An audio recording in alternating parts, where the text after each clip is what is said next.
My name is William. I woke up as a newborn in the Kilo Kingdom, realizing I had been reborn into another world as a prince. My new life began in a grand palace on the continent of Carlos. From birth, I possessed a mysterious gift, the ability to see colored halos above people's heads that reveal their natural talents. 6 years passed quickly. While my brothers trained in swordsmanship or politics, I spent my time in the library or studying magic. During these years, the kingdom faced a growing threat from wild tribes in the north. The war was going poorly, and the atmosphere in the palace became heavy with worry. One day, after a meeting with my father, King Klo II, I decided it was time to build my own power. I received permission to choose my own attendants. I left the palace for the first time and visited an auction house. Using my special vision, I ignored the expensive or obedient slaves and instead chose two children with incredible hidden potential, a boy named Agu and a girl named Ling. They were messy and defiant, but I could see they were destined for greatness. Next, I visited the Royal Academy. The teachers hoped I would pick children from noble families, but I looked for talent instead of status.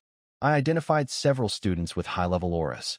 After interviewing them, I chose 3 commoner students, including a boy named Kale, who were willing to sign a loyalty contract in exchange for my support. I also made a deal with the vice principal to take his 2 sons as attendants in exchange for a large sum of gold. By the time I returned to the palace, I had a team of 7 followers and enough money to fund their training. My siblings looked down on me for choosing commoners and taking money, but they did not understand my plan. Even my father's spies reported my actions to him, but he simply smiled, seeing that I was clever and capable of making my own way. I now have the start of a loyal team and the resources I need to grow strong in this dangerous new world. I carefully observed the slaves at the auction house, noticing their broken spirits. One elf had a rare golden talent, but his eyes were empty and his price was far too high. I decided to stick with the 2 children I had already chosen. The owner tried to give them to me for free to stay in my good favor, but I insisted on paying with a single gold coin to keep our relationship professional. As we left in my carriage, I learned the children's names, Agu and Ling. Unlike others, they didn't look at me with fear or fake smiles. I felt satisfied knowing they now belonged to me. This was only the first step in building my personal power. Next, I arrived at the Royal Academy. The vice principal and the teachers were waiting for me, looking very nervous and excited. They even brought their own children, hoping I would pick them to be my attendants. I walked through the halls and used my special vision to look into the classrooms. I ignored the students' social status and focused only on the glowing halos above their heads. I saw many silver talents, but golden ones were rare. I carefully pointed out specific students who stood out, like a boy named Kyle and a girl named Lena. The vice principal was surprised because I picked the most promising students in the school. I met with the 7 students I had selected in a private room. I told them clearly that I only cared about loyalty, not where they came from. 3 students from poor backgrounds stepped forward immediately. They were smart enough to realize that signing a contract with me was their best chance for a better life. I saw the fire in their eyes and knew I had made the right choice. My team was finally starting to come together. I accepted the 3 commoner students who showed no hesitation. The 4 noble students, however, were too worried about their families' opinions. When they asked to consult their elders, I let them go without a second thought. They realized too late that they had thrown away a rare chance to enter the center of power, but my knights blocked them when they tried to come back. I sat with the 3 who stayed and offered them a deal. In exchange for their absolute loyalty, I promised them every resource they could ever need: magic scrolls, manuals, and the best teachers. They signed the magical contracts immediately. As the golden patterns glowed and faded, I knew they were mine. Along with the 2 children from the auction house, I finally had a team of 5 people with legendary potential. As my new attendants walked through the school to pack their things, the entire academy was in an uproar. Some students were jealous, while others were happy to see commoners being chosen over nobles. Kale and the others looked nervous at first, but they soon stood tall with pride. They were leaving their old, poor lives behind to enter the royal palace. Meanwhile, I met with the vice principal. He desperately wanted his 2 sons to be part of my circle. Their talents were good, one a gold mage and the other a sky knight, but not as high as the others I had picked. I played hard to get, mentioning that more people would be difficult to manage and expensive to train. The vice principal understood the hint immediately. He offered to pay 500,000 gold coins every year for his son's training. It was a perfect deal. These funds would cover the expenses for my entire team. I accepted the money and the two boys, though I viewed them more as a financial transaction than core members of my group. I had the money, I had the talent, and I was ready to return to the palace to begin the next phase of my journey. I accepted the vice principal's offer of 500,000 gold coins a year to take his two sons as my attendants. It was a perfect deal. The money was enough to cover the training costs for my entire team. Before leaving, I told him to spread the word that I was open to meeting others who wanted to join me. He understood immediately that I was creating a way for influential families to buy their way into my inner circle. He handed me a space ring filled with the gold, and I headed back to the palace with my new followers. When I arrived home, I visited my mother, Vivian. We had a warm talk about my day at the academy. She was proud of me for gathering my own people and even offered me extra pocket money. I felt happy and safe in her company, but elsewhere in the palace, my actions were causing a stir. A secret spy reported everything I had done, buying slaves and selling attendant positions, to my father, King Claude II. To my surprise, he laughed. He thought my love for money was interesting and decided to give me more freedom.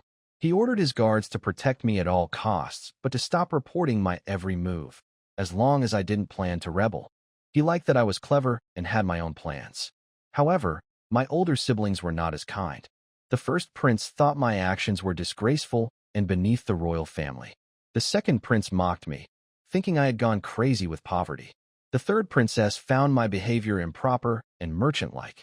They all value noble backgrounds and status above all else, so they cannot understand why I would choose commoners or trade positions for gold. I don't mind their disdain. While they worry about appearances and old traditions, I am busy building a loyal, talented team and the wealth I need to survive in this kingdom of schemes. Early the next morning, William walked through the palace corridors and found the chief steward in charge of logistics. He handed over a list worth 300,000 gold coins and said seriously, "Use this money to buy training resources for 7 people, magic scrolls, body-strengthening potions, and sword manuals. Get the best of everything." The steward didn't dare delay and quickly bowed. "Rest assured, Your Highness. Everything will be delivered before noon." After finishing the arrangements, William turned and headed toward the side hall. Just as he reached the door, he heard Knight Tor's deep voice. "In the palace, keep your head lowered when walking. Bow when you meet a royal. Stay silent in restricted areas." When William pushed the door open, 7 young trainees were standing straight, listening attentively. As soon as they saw him, they bowed together. "Greetings, Your Highness." William waved his hand. "The rules Tor's just mentioned, you must memorize them completely. The palace is not like the outside world. One wrong step could bring serious consequences." His gaze swept over the group. "Starting at noon, you'll receive your training resources. Don't be afraid to use them, but never waste anything. Every bit must serve a purpose." The young men and women answered in unison, "Yes, Your Highness." Also, William added, "New members will be joining soon. Kale, Agu, and the other 3, take your things to the West Hall. It's larger and better for combat training." He then looked at the vice principal's 2 sons. "You two will stay here for now and focus on learning proper etiquette." The 5 chosen trainees couldn't hide their excitement. They knew this was a sign of the prince's trust. The vice principal's sons looked a bit unwilling but didn't dare argue. They bowed and accepted the order. Knight Tor stepped forward. "Your Highness, shall I send guards to them?" "No need." William shook his head. "Within my own quarters, nothing will go wrong. Let them go on their own. It'll help them get familiar with the route." Kyle and his 4 companions packed their simple belongings and followed the maid leading them westward. Agu walked at the end of the group. As he passed by William, he paused for a moment and said quietly, "Your Highness, we won't let you down." Seeing the determination in his eyes, William gave a small nod. "I'll be waiting." After the 5 of them left, the side hall became much quieter. William turned to the 2 boys who remained. "The money your fathers gave you will last a long time, but whether you can make good use of these resources depends on you. Starting this afternoon, you'll train your physical strength with Tors. Build a solid foundation first. Later, those who should learn magic will study magic. and those who should train in combat skills will focus on that. The two boys quickly agreed. Their faces showed less confusion than yesterday and more steady determination. William said no more and walked out of the hall. Sunlight streamed through the carved window frames, casting a grid of light and shadow on the floor, like a chessboard being set up. He knew the first pieces were already in place. What came next was to help them stand firm on the board. In the following days, the western side of the palace grew lively. Kyle and the others trained under night tours, polishing their basics. Aga's punches became sharper, and Ling's archery more precise. Their progress was clear to see. But William knew that relying on tours alone wasn't enough. He needed more skilled mentors to match the talents of these young people. He first sought out Bach, a Sky Knight from the Royal Order. Bach was famous for his refined swordsmanship, but known for his pride. When he heard he was to teach a few common-born youths, he frowned immediately. "Your Highness, my time should be spent guarding the palace." William was prepared. He handed over a contract. 10,000 gold coins a month. In addition, I'll suggest to my father that your fief be expanded by 10 more miles. His tone was calm. These children may come from humble backgrounds, but their talent rivals that of any noble. Teaching them is no waste of your skill. Bach looked at the contract, then at the firm look in William's eyes. After a moment of silence, he put the contract away. "Since your Highness has spoken, I shall obey." He knew well that this fourth prince, though young, was thoughtful and composed. Anyone he valued so highly might truly be exceptional. Soon after, William went to find Eileen, the Sky Mage from the Royal Court's Magic Division. This female mage was deeply absorbed in her research and cared little for worldly matters. When she heard his request, she didn't even look up. "I don't have time to play games with children." 10,000 gold coins a month, William said with a smile. "And I can ask the Grand Steward to give your lab priority access to rare materials. You've been looking for Stardust sand, haven't you? I know where to get it." Aileen finally raised her head, surprise flashing in her eyes. "You know where the Stardust sand is. As long as you agree, I'll take care of the materials." Aileen thought for a moment, then put away her staff. "Deal. But I'll only teach the boy named Kale. The others aren't qualified to be my students." "Agreed," William replied without hesitation. He knew her temper well. Getting her to agree at all was already a victory. And so, the two powerful sky-level masters were finally invited by William to the side hall. At first, they were rather casual about their teaching. But when they saw Kale's sharp sense for the elements and Aguna's extraordinary talent for battle energy, their attitudes changed. These children truly deserve their guidance. Toss watched quietly and whispered to William, "Your Highness, paying 10,000 gold coins for one sky-level mentor. Isn't that a bit much?" "It's not expensive," William said, shaking his head. His eyes rested on the young trainees. "A rough gem needs a skilled craftsman to become something precious. These coins will return to us many times over." Sunlight streamed through the fence of the training ground, shining on the boys' sweat-covered faces, full of youthful energy. Bach's sword flashed like flowing light. Eileen's magic shimmered in the air, and the shouts of the young trainees blended with them, creating the most unique scene in the royal palace. Standing under the corridor, William couldn't help but smile. He knew his investment would not be wasted. In time, these carefully trained youths would become his most reliable strength. Meanwhile, rumors spread through the palace about the fourth prince's extravagant spending, but William paid no attention. He knew well that in this unpredictable kingdom, without real power as a foundation, everything else was just empty talk. William slowly stepped out of King Cloth II's study. He had finally agreed to Nightbox terms, though the price was a reduction of 20 miles from his future fief. He didn't mind at all. In fact, he thought that if he could trade part of his land for a large amount of gold to support his 5 contracted attendants, it would be a better deal. The attendants' training was now on track. With enough resources, all 5 had nearly reached the iron rank, progressing faster than expected. Fortunately, William had prepared breathing and meditation techniques in advance, ensuring their training continued smoothly. Just then, a knight approached and bowed. "Your Highness, the Vice Principal of the Royal Academy, Mr. Mezid, asked me to inform you that he has found suitable attendants for you. When would you like to meet them?"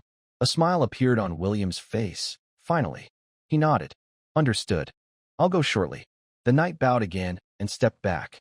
William then went to find Sir Pandey, the royal steward.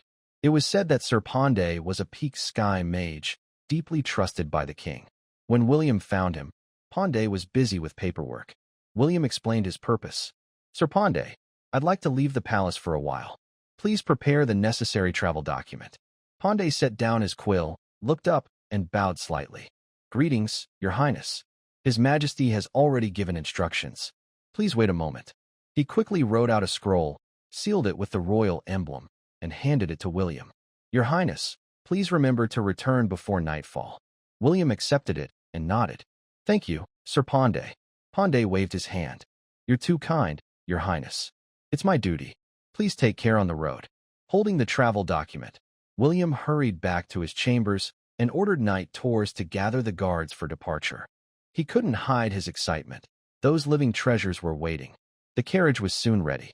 William stepped inside, and under the of royal knights and mages, the carriage rolled over the palace's stone path toward the Royal Academy. The journey went smoothly, and before long, they arrived at the academy gates. To William's surprise, not only was Vice Principal Mezid there, but Principal Charles himself stood under the porch, waiting to greet him. Seeing this, William quickly lifted the curtain and stepped out of the carriage. The headmaster was said to have reached the legendary level, though no one knew for sure. But that rumor alone was enough to make William treat him with the utmost respect. Headmaster, I'm truly honored that you came to greet me in person, William said respectfully as he walked forward. Headmaster Charles laughed heartily and waved his hand. Ha, William, it's been a long time. You've really grown. I didn't expect you to come up with such an idea this time. Not bad at all. I like it. He gestured around with a smile. Standing here makes the students nervous. Let's go inside. William glanced at the students' sneaking looks at them. Seeing their uneasy expressions, he nodded in agreement. They entered the headmaster's study. William signaled tours to wait outside, and Charles gave a look to Mezid, who then sent the accompanying teachers away. When the door closed, only the two of them remained. Charles poured a cup of hot tea and pushed it toward William. His gaze was calm but thoughtful. I heard you've been selling servant positions. You've made full use of the academy's connections. William lifted the cup, paused slightly, and said calmly, It's just mutual benefit. Mutual benefit? Charles smiled. Do you know which families those children come from? I know some of them, William replied, meeting his eyes. Those nobles want the title of royal attendant, and I need gold, a lot of gold. As long as they can pay, I don't care which family they belong to. Charles stroked his beard, a hint of approval flashing in his eyes. Well said, mutual benefit. All right, they're waiting in the courtyard. Go choose for yourself. Remember, once they're under your command, they follow your rules. The academy won't interfere or take responsibility. William stood and bowed. Thank you, headmaster, for your support. As he stepped out of the study, he suddenly stopped and turned back. Headmaster, do you know about Stardust sand? Charles nodded. I do. I happen to have some. Do you need it? A spark of excitement lit up William's eyes. Yes, headmaster. Charles paused, then chuckled. You really do get straight to the point, don't you? He took a small crystal bottle from his storage pouch. Inside were grains of sand that shimmered like tiny stars. He handed it over. This is for you. But I have a small favor to ask. William accepted the bottle. His fingers brushed against the cool surface, and he paused when he heard the rest. In His Majesty's treasury, there's a skill book called Spear of Time. Charles looked at him. I'd like to read it, but I haven't found a good chance. William frowned and turned to leave. This was no small favor. It was nearly impossible. The royal treasury wasn't a place one could just walk into. Did Charles think he was a naive child? Hey, William, don't rush off. Charles quickly called out, smiling as he waved his hand. I know it's not easy. Here, keep the Stardust sand. Think of it as a small deposit. All I ask is that if you ever get the chance to see that book, you let me know. He added, Of course, you can refuse. It's your choice. Even if you say no, the Stardust sand is still yours. William held the crystal bottle. The sand inside glimmered softly in the sunlight. It was exactly what Mage Irene needed. He looked into Charles's open, sincere eyes. After a moment of hesitation, he walked back and put the bottle away. I can keep an eye out for you, but I can't promise anything. That's enough. Charles's eyes curved with a smile. I knew you were a thoughtful one. Come on, let's go meet the children. They walked side by side toward the courtyard. Sunlight filtered through the leaves, scattering light and shadow across the stone path. William touched the bottle in his pocket, knowing well that a favor from this legendary headmaster was not something easily repaid. Headmaster Charles led William to the back courtyard, where the vice principal was already waiting. After a few quiet words, Charles turned and left, leaving William with the vice principal and a line of young boys and girls standing before them. William's gaze swept over them, and he nodded to himself. These children from noble families were indeed gifted. Silver talent was the minimum. Many had golden potential, and 7 or 8 of them even had faint violet halos above their heads, signs of sky-level talent, far beyond gold. He finally understood why many nobles looked down on commoners. The wealth and heritage passed down through generations truly gave their descendants a natural advantage in talent. Just like the children before him, their abilities alone far surpassed those of ordinary families. Your Highness, these are all carefully chosen by each noble house. They come from wealthy families and are willing to follow your rules, the vice principal said, his tone carrying a hint of pride. William gave the vice principal a slight nod, then turned to the young boys and girls before him, speaking clearly. All right, one at a time. At his words, everyone's faces turned slightly red. It was their first time meeting the prince in such a setting, and they couldn't help feeling nervous. Though they were nobles, they understood the delicate nature of this meeting. Still, they followed their family's instructions carefully, hoping to seize this rare chance. Seeing their hesitation, William pointed to the girl standing at the front of the line. You first. Hand it to me. The girl's cheeks flushed as she took a space ring from her pocket and stepped forward quickly. She bowed deeply. Your Highness, this is the tuition fee my father asked me to deliver to you. William accepted the ring and scanned it with his spiritual sense. A look of satisfaction flashed in his eyes. It contained 400,000 gold coins. He waved his hand, signaling for her to step back. Relieved, the girl quickly returned to her place. One by one, the 23 young nobles came forward, each handing over a space ring prepared by their parents. Their movements were shy and tense, yet filled with anticipation. William checked each ring in turn, the smile on his lips growing wider. By the time he received the last one, his heart was burning with excitement. Over 10 million gold coins in total. This was truly a great harvest. Clearing his throat, he composed himself and spoke solemnly. Since you've all paid your tuition, you'll come with me to the palace shortly. Everyone bowed together. Yes, Your Highness. Their voices carried relief. This unspoken exchange was finally complete, and now the real opportunity awaited them. William gathered all the space rings and said to the vice principal, Please arrange for someone to coordinate with my palace guards. They'll accompany us back. Of course, Your Highness. I'll see to it right away. The vice dean quickly agreed. As he looked at the group of young men and women behind William, a knowing look flashed in his eyes. This fourth prince certainly had a very direct way of collecting wealth. Yet, the noble families seemed more than willing to go along with it. The handover was completed soon after. William led his newly recruited attendants out of the Royal Academy, where a carriage was already waiting. 23 people boarded one after another. The carriage was quiet for a while.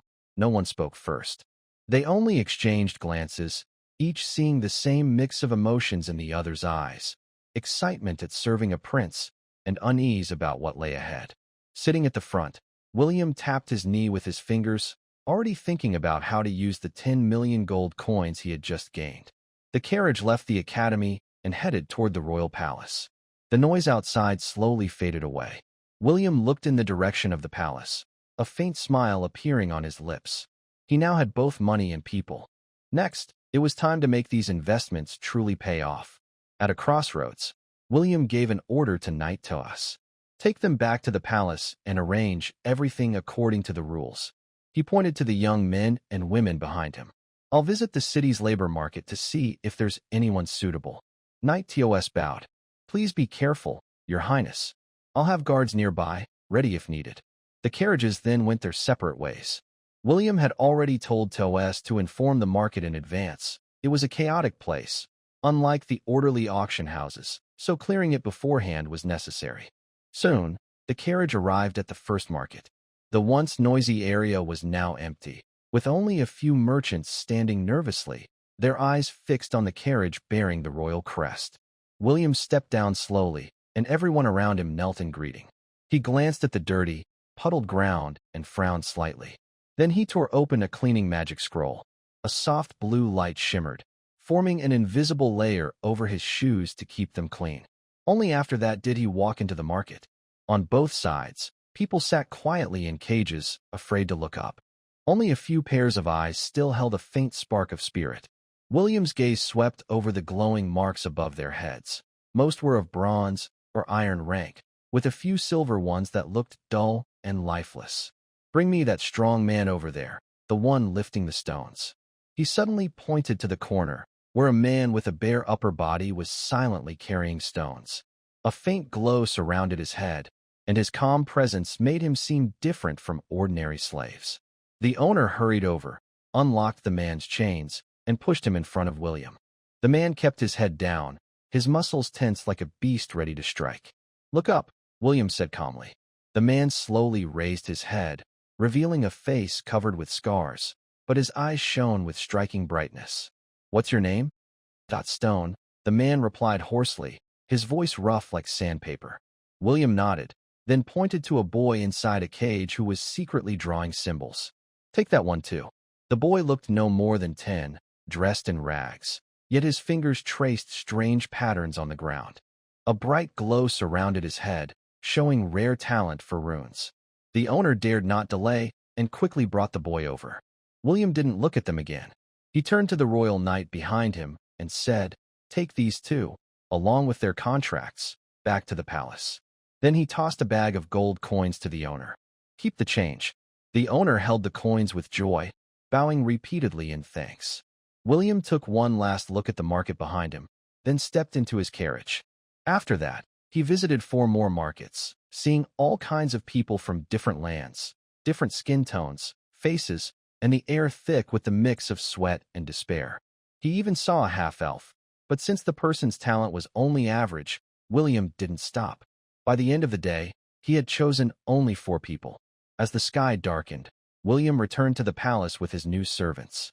Within a few days, news of the 4th Prince William's bold money-making spread throughout the palace. Both nobles and servants whispered about him.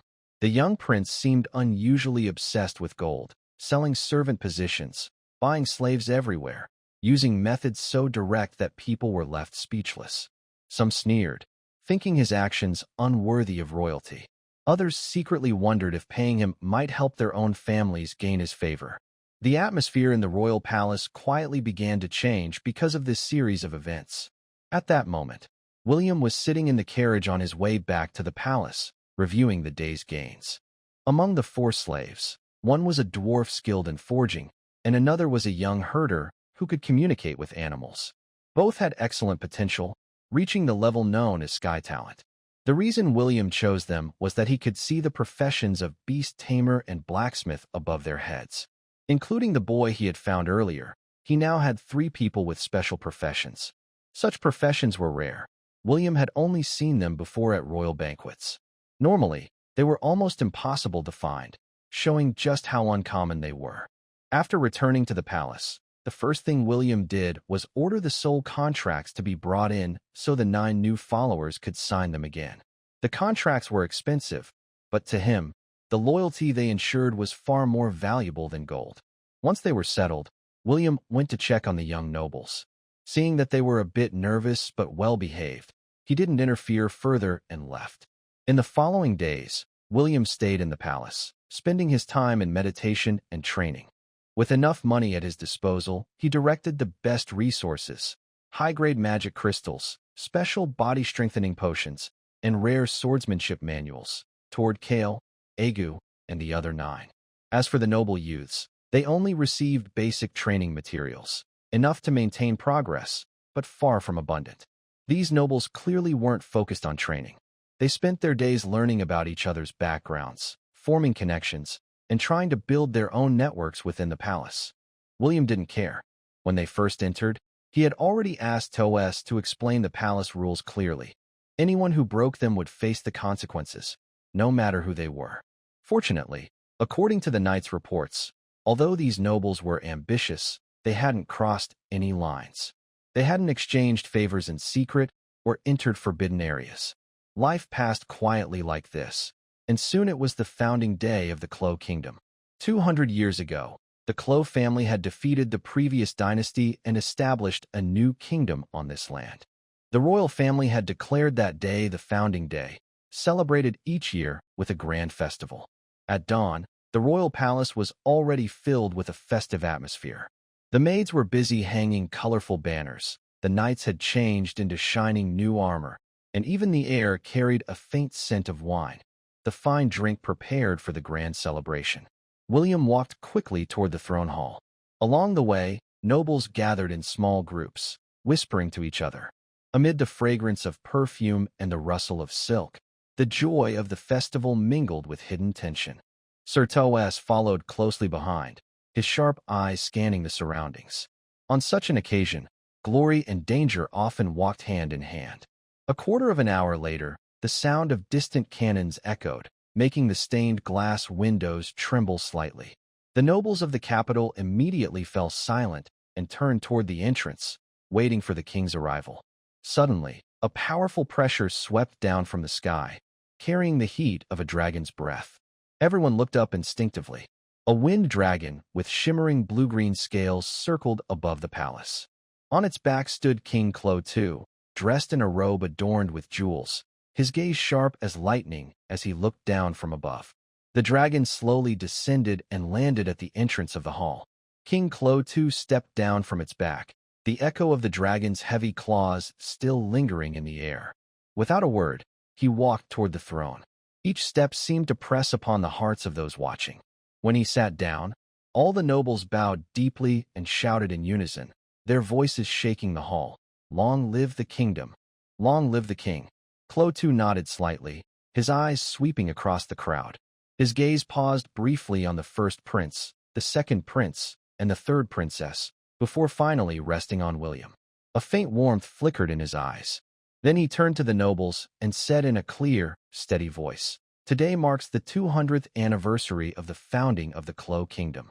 I thank you all for celebrating with the royal family. May our kingdom prosper forever.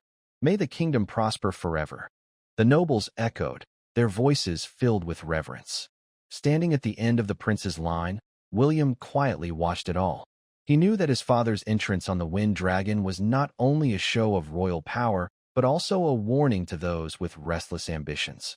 This banquet, though wrapped in celebration, was truly a battlefield of influence, where alliances would be tested, power exchanged, and resources divided, all behind polite smiles and raised cups. William calmly observed the nobles around him.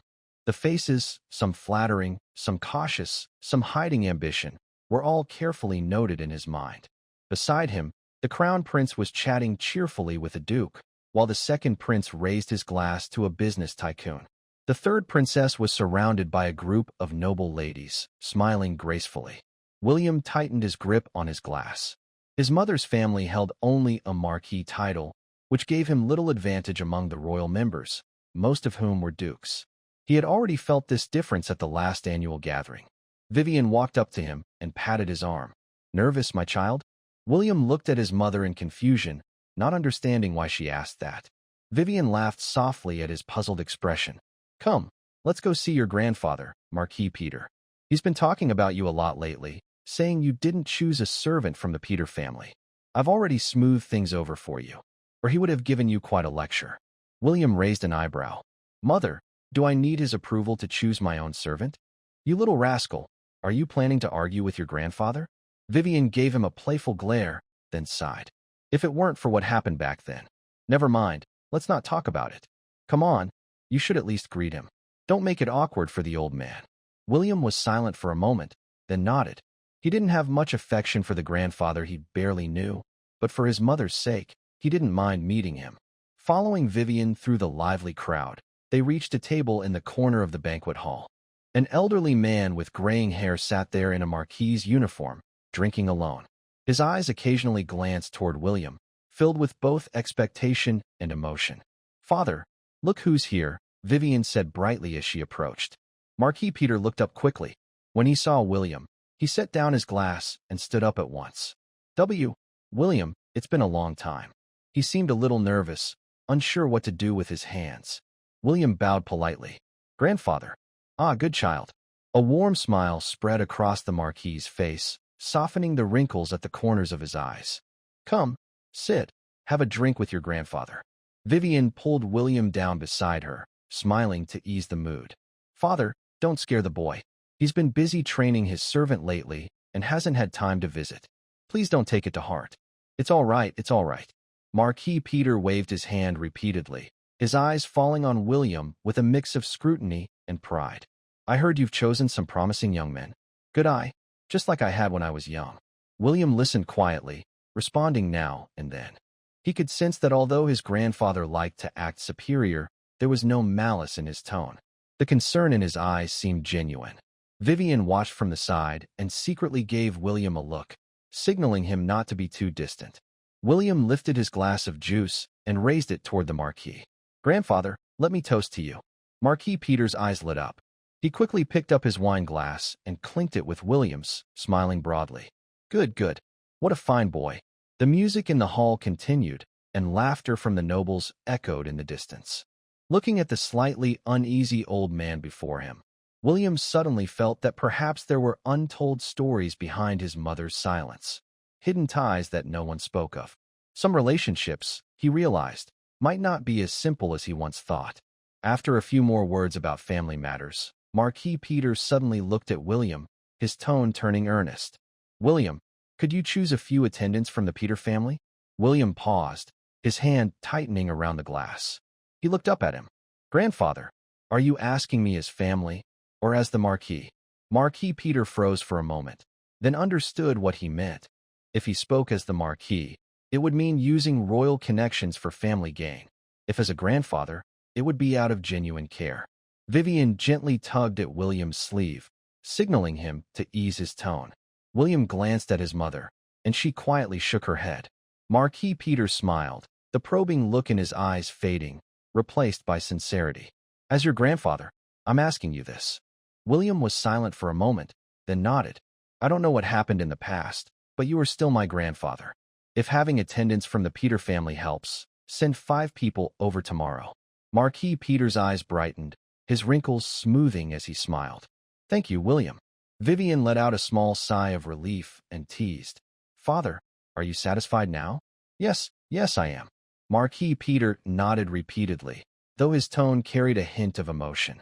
Even if one day I'm no longer here, the Peter family won't.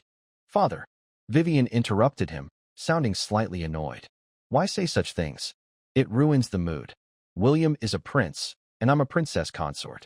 How could the Peter family ever decline? Marquis Peter smiled, but said nothing more. He had weathered many storms, and some truths were better left unspoken. The capital was full of hidden dangers. The great ducal families watched each other closely, and the Peter family, relying only on its connection to the royal consort, would eventually be drawn into the struggle for power. Unless they could one day follow William to his own lands, far from the center of politics, otherwise. William saw all this and understood a little of what his grandfather meant. He lifted his glass of fruit wine and raised it toward the Marquis. Grandfather, let's drink. Marquis Peter smiled and clinked glasses with him. The wine burned slightly as it went down, yet it also eased the worry in his heart. The banquet hall remained lively, filled with music and laughter. Looking at his grandfather, William suddenly realized that behind the old man's simple words lay wisdom and caution shaped by years of experience. Perhaps there were things in his mother's past that he still didn't know. Seeing that the conversation had gone well, Vivian smiled and waved toward the distance. Several noble young ladies in elegant gowns quickly approached, their eyes filled with curiosity and shy admiration as they looked at William. Marquis Peter noticed, and, with a rare mischievous smile, turned away to chat with old friends. William looked up at the young ladies, each taller than him, and turned helplessly to his mother. Mother, what are you doing? Vivian covered her mouth and laughed lightly. Ha ha, little William, I'm just helping you find a future fiancé. You're only 6, but feelings grow stronger when they start early. William's face darkened. Mother, you do know I'm only 6, right? Isn't this too soon? Too soon? Nonsense. Vivian patted his shoulder and gently pushed him toward the girls. It's good to meet more people. Have a nice chat. I'll go look around. With that, she turned and disappeared into the crowd, leaving William standing there in quiet resignation. William was left alone with several noble young ladies whose faces were slightly flushed, making the scene a bit awkward. The blonde lady in front curtsied first and spoke softly. Your Highness, the fourth prince, I am Aisha, the youngest daughter of Duke Ryan. Another young lady with brown hair followed suit. Your Highness, I am Lillian, daughter of Duke Cardon. William returned the greeting with some effort, sighing inwardly. His mother really did enjoy meddling. He responded politely but without much interest, his gaze drifting toward the center of the hall, where his father, the king, was speaking seriously with several ministers. The young ladies seemed to notice his distraction. Gradually, they relaxed and began chatting about academy stories and the latest dress styles, trying to find common topics. William nodded occasionally, but his thoughts had already wandered to the training grounds in the West Wing. He wondered if Kyle and the others were slacking off during night practice. When the young ladies were finally called away by their mothers, William let out a quiet sigh of relief. He found a seat in a corner, picked up a glass of juice, and took a long drink. Looking at the lively banquet before him, he suddenly felt that watching the attendants train was far more interesting than these polite social games. Far away, on the broken bone plains of the northern frontier, icy winds howled through the air, carrying the scent of battle. Tribes of wild warriors surged toward Frost Ridge Pass like a tide. The clash of weapons and their fierce cries filled the air, and the snow beneath the walls had long been stained dark red. Duke Derek, clad in blood-stained armor, stood atop the highest part of the wall. His sword pointed downward, and his sharp gaze swept across the battlefield. Behind him, his loyal retainers, all wounded, still held the line, shouting as they pushed back the attackers climbing the walls. Hold the line. The North has never been weak. Duke Derek's roar rose above the chaos, inspiring the soldiers around him. Just then, a piercing eagle's cry echoed from the sky. Everyone looked up to see hundreds of giant eagles with wingspans of several meters gliding through the clouds. On their backs rode wild riders armed with bone spears, diving straight toward the fortress. It's the Eagle Riders. A soldier shouted in alarm, and the formation wavered. The sudden aerial threw the defenders into disarray. Spears rained down like a storm, and several soldiers fell from the walls before they could dodge. Magicians, provide cover, Duke Derek commanded sharply. The wizards, already on the city wall under the protection of knights, immediately began to act. Various magical auras lit up at their fingertips. A barrier made of wind blades tore through the air, fireballs with fiery tails crashed toward the giant eagle, and ice spikes shot like sharp arrows at the riders. The roar of magic cannons made the wall tremble slightly. Thick beams of energy swept across the sky, instantly destroying several giant eagles and their riders. However, the wild men kept coming in endless waves, and each eagle dive became more fierce than the last. A young wizard's chant was suddenly interrupted when a bone spear pierced his shoulder. He screamed and fell down. A nearby knight quickly swung his sword to cut the bone spear and dragged the young wizard to cover. But he was immediately pierced through the throat by a spear from a pursuing eagle rider. Duke Derek swung his sword to cut down a wild man who had jumped onto the wall. He caught a glimpse of a gap in the western defenses and shouted angrily, rushing over, "Block that! Anyone retreating will die." His long sword swung up blood sprays, each strike claiming a life. But the wild men seemed immune to pain, stepping over their fallen comrades and continuing to climb. The snow on the wall was soaked with blood, making it slippery and hard to walk. The soldiers' movement slowed, and the defensive line was beginning to falter under the continuous. In the distant bone plain, more wild men were gathering, a dark mass stretching as far as the eye could see. Duke Derek wiped the blood from his face and looked at the giant eagles circling in the sky, a look of determination flashing in his eyes. He knew that this battle had to be won. If Frost Peak Pass fell, the war in the northern border would spread to the central region. By then, King Cloud II would surely kill him, and the Derek family would be shamed. Duke Derek turned to look behind him, hoping for that figure to make a move. But he knew that once she appeared, the legendary giant on the opposite side would also act. Suddenly, magical circles glowing faintly appeared in the sky above Frost Peak Pass, interconnected like a vast star map spreading across the horizon. Kelly's figure appeared in the center of the magic circles, her small body clearly visible in the light. She kept chanting ancient spells, and a powerful pressure poured down from the sky. The fighting sides below were instantly stunned by this force, stopping their attacks and looking up in horror at the figure in the sky. Almost at the same time, a huge shadow covering the sky appeared above the clouds, and it spoke in a deep, muffled voice. "Kali, what's the matter? Are you in a hurry?" Kali didn't respond. Her chanting grew faster, and the magic circle's glow became brighter, as if it was about to set the entire sky on fire. Seeing this, the giant no longer waited.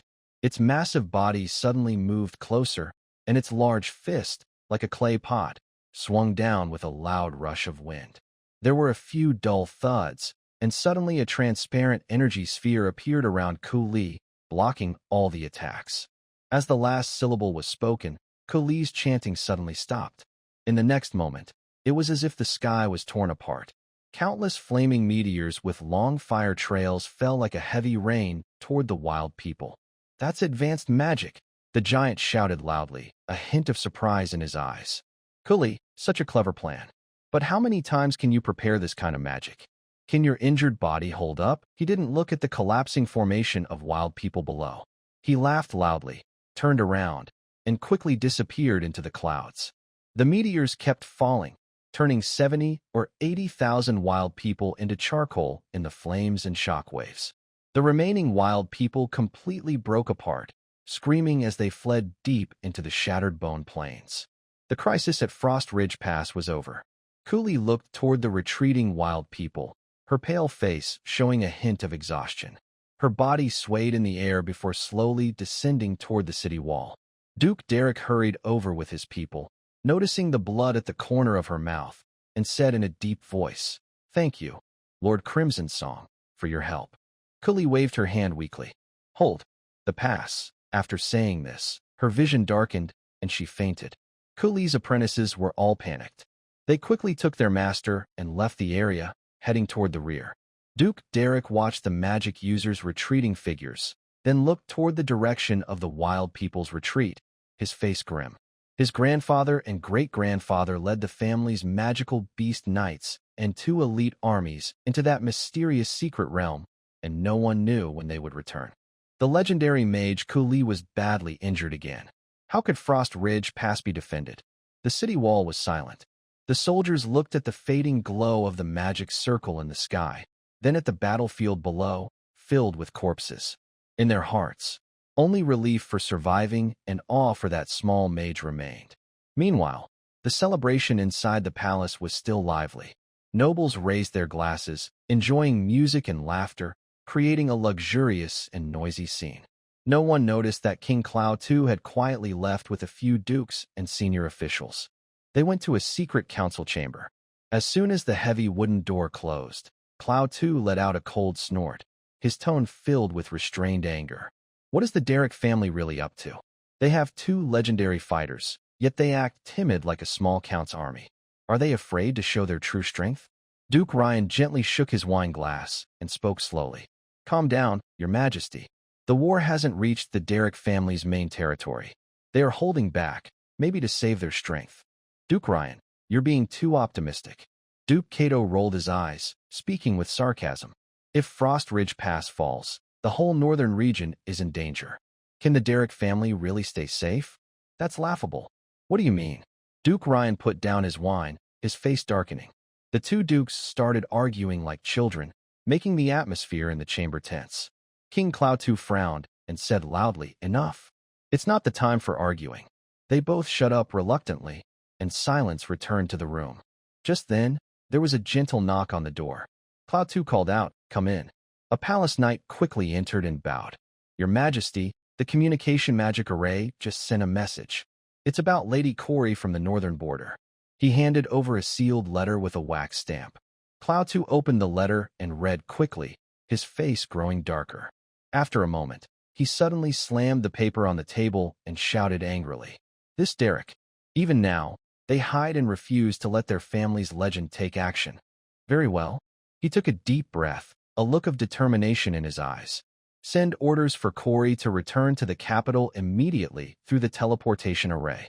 Hand over the defense of the northern border entirely to the Derrick family. I want to see, without Corey's barrier, whether those two old men will make a move or not. Duke Ryan and Duke Cato looked at each other, both surprised.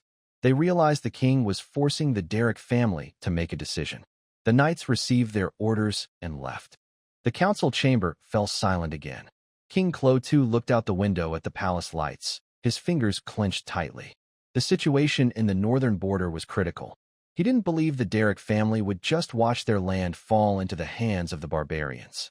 His gaze swept over the three dukes, and his tone was firm and commanding. It's time for you to contribute. I plan to send the 2nd and 4th Royal Armies, along with 8 second-rate armies, to garrison at Longtooth Fortress on the border of the central region. Each of your 3 families will send 1 legendary warrior to accompany the troops at Longtooth Fortress. He paused, a cold glint flashing in his eyes. If those 2 old men dare to ignore this and let the North fall, the Derrick family will have no reason to exist. Then, you will gather your private armies and knights and march into the north to reclaim the lost land. The 3 dukes immediately showed smiles that couldn't be hidden. This was not only the king's order, but also a great chance to expand their family power. The northern region was rich in minerals. If they could take a share after the Derrick family fell, it would greatly strengthen their own families. We obey the order, the 3 replied together, their voices full of excitement. King Clotu watched their reactions with a sneer in his heart. He knew what schemes they were planning. But the northern situation was urgent now. There was no time to think, so he decided to use their greed to bind them to his plan. Prepare yourselves. Within 3 days, the legendary warriors must arrive at Longtooth Fortress. He waved his hand wearily. The 3 dukes bowed and left quickly, their steps light and different from the serious mood when they arrived. In the council chamber, only King Clotu remained. He walked to the map, his finger resting on the northern border, silent for a long time. After the banquet, William let out a deep breath, finally relaxing after a tense night. Back in his palace, he thought for a moment before getting up and heading to Irene's room. He knocked on the door, and Irene's cold voice came from inside. Come in. William pushed the door open and saw Irene, busy organizing magical materials. Master Irene, I found the stardust sand you need. He spoke as he took out a crystal bottle filled with stardust fragments from his space ring and handed it over. Aileen took the bottle, her fingertips brushing the cool surface. She carefully examined the star dust inside and nodded, a look of genuine gratitude appearing in her eyes. Thank you, Your Highness the 4th Prince. Now I have all the materials I need for my promotion. I didn't expect you to find stardust. I owe you a favor. She paused briefly before adding, Kale and the others can continue practicing on their own for now. Once I become a legendary magic teacher, I will keep guiding them. If you need anything, Your Highness, just come to me. William suppressed his excitement and kept a calm face. Lady Aileen, you're too polite. I wish you success in your promotion. I'm a bit confused, though. The royal treasury should also have stardust. Why didn't you request to use some? Aileen smiled at this, her expression showing understanding. There's no such thing as a free lunch, Your Highness. Stardust is very rare. Only legendary magic teachers can gather it from the void cracks outside the plane, and even then, it's limited in quantity. Even if the treasury has some, it's probably controlled by the big nobles or core factions. Using it would cost more than finding it yourself. She looked down at the crystal bottle in her hand, a gentle light in her eyes. This bottle probably came from a senior who advanced and left some leftovers. It's not much, but it's enough for me. William finally understood the situation. Even the royal treasury isn't accessible to everyone, as many powerful interests are involved. He nodded. I see. Then I won't disturb your preparations for the promotion. I'll take my leave. Safe travels, Your Highness. Aileen nodded in farewell, her gaze returning to the stardust, her fingers tightening slightly. With this material, her path to promotion was finally clear. The 4th Prince seemed more capable and worth forming an alliance with than she had thought. William left the room, a faint smile appearing on his face. Eileen's promotion to legendary status was a huge boost for him. In the days that followed, William continued his training steadily. Meditating, practicing magic, and training with his attendants day after day, his magical powers steadily grew and finally broke through the bottleneck, reaching the level of a black iron mage. The fireball spell at his fingertips became more stable, and the coldness of the ice arrow grew sharper. This steady progress made him feel calm and confident. However, beneath the peaceful days, a dangerous undercurrent was flowing. Rumors gradually spread within the palace. At first, they were just scattered guesses, but later some even said that the northern border might not hold, and Frost Ridge Pass had fallen. William heard this news while practicing with Kyle and the others. He couldn't believe his ears. Frost Ridge Pass was the second largest mountain pass in the north, with a dangerous terrain and strong defenses. Duke Derek had guarded it for generations. How could it be lost so easily? If Frost Ridge Pass truly fell, the northern border would have no natural defenses left. The barbarian tribes could march straight in, and the war could quickly spread to the central region, even threatening the safety of the capital. He frowned and found Certos. He asked in a serious tone, "Are the rumors about Frost Ridge Pass true?" Certos looked serious and shook his head. "There's no confirmed news yet, but the communication magic array in the north has been silent for 3 days. The king has been in the council hall discussing matters, and the atmosphere is tense." William's heart sank. A communication blackout often signals the worst. Though worried, William did not panic too much. He knew that the kingdom's top forces were still intact, and the central defenses were solid. Even if the north fell, it wouldn't shake the core of the kingdom. But the enemies of the kingdom were not only the barbarian tribes in the north. There were neighboring countries eyeing them and the cunning subhumans waiting for a chance. Losing the north would give other forces an opportunity. What puzzled him most was the Derek family, possessing 2 legendary warriors, with several beast knight groups and elite armies under their command. With such strength, how could they lose so quickly? After thinking it over, William decided to go find his mother, Vivian, to ask about the situation. He walked through the palace corridors to Vivian's chamber. After the maid announced him, he was quickly led inside. Vivian was sitting by the window reading a book. When she saw him, she put down her scroll and smiled. "Why are you here at this time? Not watching your attendants train?" "Mother," William said straightforwardly. "There's talk outside that Shuangji Pass has been lost, and the northern border can't be defended anymore." "Is that true? With the strength of the Derek family, how could that be?" Vivian's smile faded a little. She signaled the maid to leave and softly said, "The news hasn't been fully confirmed, but the situation in the north is indeed bad." As for the Derek family, she paused, a hint of complexity flashing in her eyes. Some families value their own survival more than the safety of the kingdom. The 2 legendary fighters are probably still waiting in their territory, doing nothing. William was surprised. Why aren't they helping? Are they just watching the northern border fall? Not necessarily. Vivian shook her head. The Derek family's territory is deep in the north. If the barbarians really attack there, they will fight desperately. For now, they are just using the barbarians to weaken the royal control over the north. William suddenly understood, feeling a chill in his heart. There are such dirty schemes behind the kingdom's safety. Does the king not care? Your father is applying pressure, but the Derek family has managed the north for many years and has a strong foundation. They are not easy to deal with. Vivian sighed. This is the difficulty of the royal family. It seems powerful, but in reality, it is constrained at every turn. William was silent. He had thought the kingdom's power was solid as a rock, but now he realized how many factions and interests were hidden beneath the shiny surface. "Don't worry too much," Vivian patted his hand. "When the sky falls, your father and those old guys will hold it up. Your job now is to improve yourself so that in the future, you won't be caught in these struggles." William nodded, but his heart was already filled with turbulent waves. He handed over a space ring. Sir Critty took the ring, sensing the gold inside with his mind.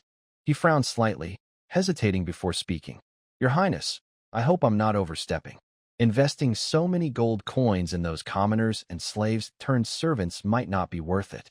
In his view, these people without noble backgrounds, no matter how much they are trained, are unlikely to become great. William waved his hand confidently. "It's fine, Sir Critty. I trust my judgment." They won't let down these 5 million gold coins. He paused, then added, whether it's training materials, magical beast blood, or high-level potions, I'll give them the best. Send me a monthly expense list. Seeing his firm attitude, Sir Critty no longer argued. He bowed and replied, Understood, I will arrange it immediately. William nodded and turned to leave. He knew very well that in the coming storm, ordinary resources wouldn't be enough. Kyle and the others were the foundation he personally chose. They needed to grow quickly. This 5 million gold coins weren't just spent. They were an investment, a bet on the future. Sir Critty watched William's back as he left, shook his head, and carefully stored the space ring. Although he didn't understand the prince's decision, royal rules were above all. Since His Highness ordered it, he would do as told. At this moment, William was walking briskly toward the training ground in the Western Pavilion. From afar, he could hear the clash of weapons and the shouts of young men. He stood in the corridor, watching the sweaty figures in the arena, a sharp glint flashing in his eyes. William gently clapped his hands, and the noise in the training ground immediately stopped. The 9 young men looked at him all at once. He signaled to Barton beside him. Barton understood, bowed, and then left the Western Pavilion. Come here, William said. His voice was quiet but carried a commanding force. The 9 quickly gathered in front of him, standing straight, their eyes curious. I, William Clow, have allocated 5 million gold coins to the logistics department today. He spoke directly, his gaze sweeping over everyone. Yes, this 5 million is all for you, to buy training resources. The sound of deep breathing echoed repeatedly. The dwarf blacksmith widened his eyes, nearly dropping his hammer.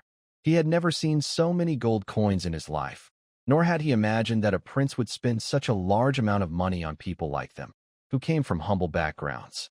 The others also gasped, their faces filled with shock and disbelief.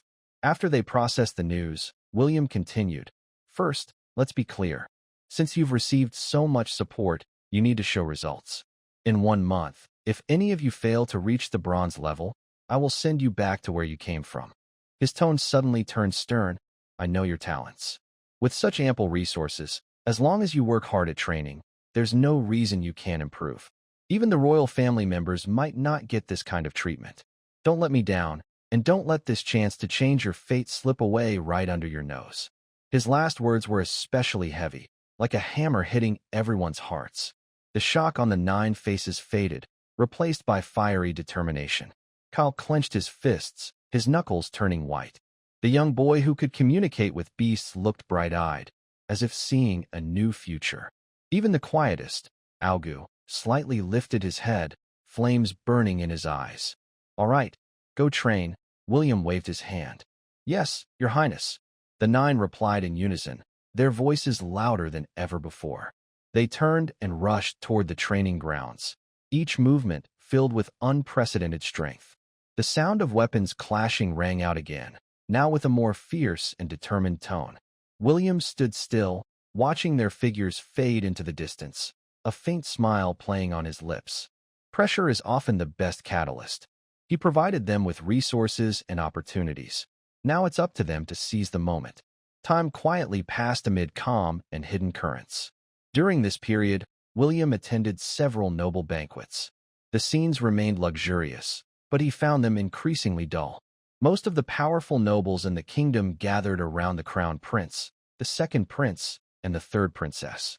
As a lower-ranked prince, he was rarely noticed. He was content with the quiet, focusing on training and keeping an eye on the northern border situation. Based on the latest intelligence, the Wild Man tribe has already attacked the core territory of the Derrick family, and the offensive has finally stopped. When William saw the news, he understood immediately, just as his mother Vivian said. The Derrick family is using the wild men to weaken the royal control over the northern border. At this moment, the royal meeting room was so tense that it seemed like water could drip from the air. King Cloud too looked very angry. He slammed a battle report onto the table and pushed it toward the main dukes and powerful marquises in front of him. The Derrick family really knows how to play tricks. They exhausted those royal armies, and the nobles along the way all retreated into their own lands. Everyone was reading the report, and their faces showed shock. No one expected the Derrick family to openly drain the royal forces like this. Even if they wanted to keep their own strength, they should have been more careful. Their blatant actions were basically challenging the king's authority. Aren't they afraid of being punished by His Majesty? One Marquis asked quietly, breaking the silence. Duke Ryan twirled his beard, a cold look in his eyes. They probably feel they are already safe, now that they hold the northern border and the wild men are outside. Watching closely, any action by the royal family now would only ruin themselves. Duke Khatun snorted heavily. Are we just going to let them do as they please? The royal army's knights are not to be underestimated. King Cloud too tapped his fingers on the table with a dull sound, his eyes burning with anger. Punishment? Of course, there should be punishment, but not now. He took a deep breath, suppressing his anger. Send orders that all the armies in the central region go on alert, and send someone to the Derrick family's territory to visit them. See what they really plan to do to the northern border, and also find out where their confidence comes from. Everyone looked at each other and bowed in unison to accept the orders. They knew that the king was holding back. If they openly broke with the Derrick family now, the situation would only get worse. However, just a few days later, shocking news reached the palace. The messenger sent to the Derrick family's territory had died. What is the Derrick family really planning? King Cloud too suddenly slammed his hand on the table, his face ashen with anger. Good, very good. Since you have no shame, don't blame me for being ruthless. He looked down at the ministers and the great dukes, his voice firm and unwavering. I will personally go to war and take back the northern territory. Your Majesty, think carefully. The great dukes and ministers hurried forward to persuade him. The situation in the north is complicated. Your Majesty, your body is precious, and you shouldn't risk yourself in danger. No need to say more. I have made up my mind. King Kluo too turned away, leaving everyone in the hall looking at each other in surprise. What's going on? Someone whispered. Your Majesty is usually calm. Why is he so impulsive this time? He's probably really angry at the Derrick family. They dared to kill a messenger. That's a clear challenge to the royal authority. The ministers discussed and dispersed, each busy preparing for the campaign. Meanwhile, the three great dukes gathered together, their eyes shining with strange light. Haha, it seems the Derrick family can't hide anymore. Duke Line sneered, looking at Duke Khatun. Duke Khatun raised an eyebrow. Keep talking, don't hide it. Your Majesty is usually cautious. If he wasn't confident, he wouldn't risk leading the army himself. Another duke added, there's probably more to this than we think. Exactly. Duke Line stroked his beard, his eyes flashing with sharpness. Maybe the Derrick family found something valuable, which is why they are so arrogant. His Majesty's shadow guards are everywhere in the north. They must have uncovered something, or he wouldn't be taking such risks. Let's go. Duke Khatun smiled and patted his clothes. Get ready. His Majesty is eating meat, and we need to share some of the spoils. The three of them exchanged smiles, then turned and left quickly, their steps light, as if they already saw the benefits in the north. King Kluo too walked through the palace corridors, his previous anger gone, replaced by calm. He hurried to the study. Suddenly, a powerful pressure came from the magic user's area, like a calm lake suddenly stirred by huge waves. Has someone broken through to legend level? The magic towers and night palaces of the palace opened their eyes, all looking toward Irene's room with surprise. Suddenly, a black-clad shadow guard appeared beside Kluo too, whispering a report. Your Majesty, it seems that Mage Irene has made a breakthrough. Prince Four handed her the star-dust sand a few days ago. King Kluo too waved his hand, signaling the shadow guards to step back. He glanced at the distant, expanding energy waves, said nothing more, and pushed open the door to the study. Inside, 3 shadow guards were waiting. They wore different clothes from the palace guards, with cuffs embroidered with the snow wolf pattern unique to the northern region. Seeing King Kluo too, the 3 knelt on one knee and bowed. The lead guard spoke first. Your Majesty, we have confirmed that 2 legendary fighters from the Derrick family are leading their core forces into a secret realm. Because the Wildman's attack was so fierce, Duke Derrick used a bloodline device to urgently recall one of the legends. He bowed and stepped aside. The second guard moved forward. Your Majesty, the bodies and traces of the messengers sent to the northern region have been cleaned up, leaving no clues. After speaking, he stepped back. The third guard finally stepped out.